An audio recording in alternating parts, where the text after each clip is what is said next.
Et on accélère Thibaut Standard. Oui, avec plaisir. Alex, puis Jean-Louis, votre homonyme, mon ami. Alex, bonjour. Bonjour messieurs. Bonjour Alex. Bonjour Alex. Bonjour, c'est un peu difficile de passer derrière ce que vient de dire ce monsieur. Il faudra qu'un jour je vous rappelle pour essayer d'expliquer qu'il faut s'attaquer à l'euro avant de s'attaquer à la surrémunération. Parce que quand on regarde les graphiques de pouvoir d'achat depuis que l'euro est arrivé, ça a beaucoup baissé. Et je pense qu'à La Réunion, c'est pire qu'ailleurs. Je vous appelle pour deux nouvelles, une bonne, une mauvaise. La bonne, vous auriez dit ça également lorsque la Réunion est passée du franc CFA au franc français? J'ai pas connu cette époque-là. C'était la belle époque, Alex. Vous avez raté quelque chose de votre vie. Bon, je me renseignerai. Non, je plaisante. D'accord, ok. Le PR n'existait pas à l'époque, c'est ça le problème. Allez-y. Ouais, je sais pas. Bon. Allez-y. Je suis pas si vieux que ça. D'accord, merci pour nous, Alex. C'est gentil, ça.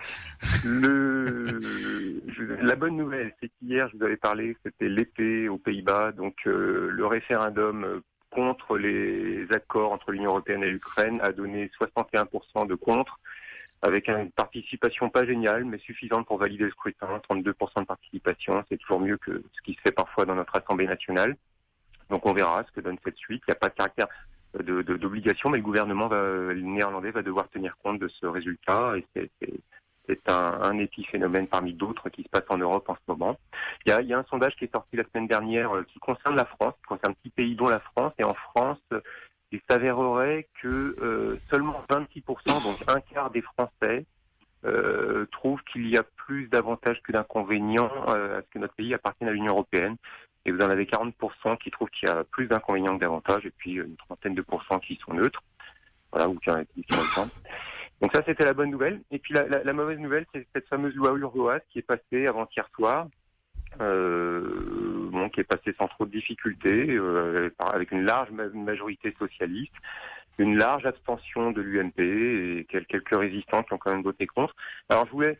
au niveau de la Réunion, on a 7 députés, donc on a 5 députés socialistes qui ont tous voté pour cette loi qui brime les libertés politiques, qui bâillonne la démocratie en France. Donc nous avons Jean-Claude Fruteau, Patrick Le Breton, Jean-Jacques Vlody, Monique Orphée et Philippe Naillet qui remplace Eric Barrette. Ces 5-là, on se souviendra d'eux. On peut les considérés comme des collaborationnistes d'une dictature qui se met en place. Vous allez un peu loin là, vous allez très loin. Eh ben, l'histoire les jugera. L'histoire les jugera. Vous franchissez là la ligne jaune, mon ami. D'accord, bon. Merci. Et par contre, félicitations, il faut quand même le noter, c'est de la part de l'UPR Réunion, félicitations à Thierry Robert et Huguette Dello qui ont voté contre cette loi. C'est tout à leur honneur. Bravo, messieurs, et bravo, madame. C'est dit. Merci, Alex. Bonne journée. Merci. Moi, je trouve que le terme de collaborationniste, puisqu'il est appliqué à autre chose derrière, est assez heureux. On aurait aussi pu parler de sociotraître. Là aussi, vous franchissez la ligne jaune. Vous aussi, carton rouge, vous. Non. J'en dirai à vous. En tous les cas, Alex, il y a un autre chapitre dans les projets de loi justice, c'est l'indépendance des parquets. Et là, désolé Alex, mais la France est très en retard sur l'Europe. La France est même loin derrière en matière d'indépendance des parquets, ce qui pose problème à notre démocratie. Merci Alex. Merci à vous.